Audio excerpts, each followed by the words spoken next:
علی صاحب، ہماری جو ڈسیبل ٹیم تھی کرکٹ کی، اس نے انگلینڈ کو بھی ہرایا تھا سر، ابھی کیا پوزیشن ہے اس ٹیم کی؟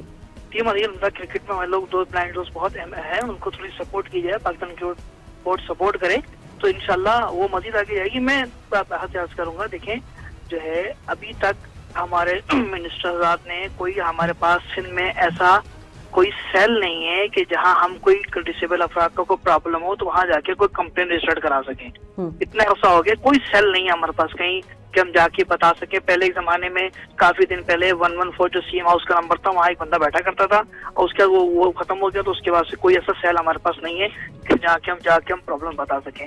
دیکھیں ایک مسئلہ اور ہے، یہ جو ڈسیبل افراد ہوتے ہیں نا، یہ حساس ہوتے ہیں، ایک بات ذہن میں رکھیں، حساس ہوتے ہیں۔ آپ ان کو جب کہیں گے کہ میں دیکھیں ہم اس کے خلاف کیوں خلاف ہے ہماری فورم ہمارا، کہ آپ جب اس کو کہتے ہیں کہ تم اپنی معذوری کاغذ پہ لکھ کے لاؤ، وہ ہرٹ ہوتے ہیں، ان کو تکلیف ہوتی ہے کہ اب میں آپ کے سامنے کھڑا ہوں، آئی ایم ڈسیبل، آپ ڈاکٹر سے چیک کرو، لیکن جب آپ لیٹر مانگتے ہو تو کاغذ پہ لکھنا، مطلب یہ علی صاحب ہمارے ملک میں تو المیہ یہی ہے کہ عام انسان کو ان کے حقوق نہیں ملتے، ان کے ساتھ کس طرح برتاؤ کیا جاتا ہے۔ آپ لوگ تو بڑے اسپیشل لوگ ہیں سر۔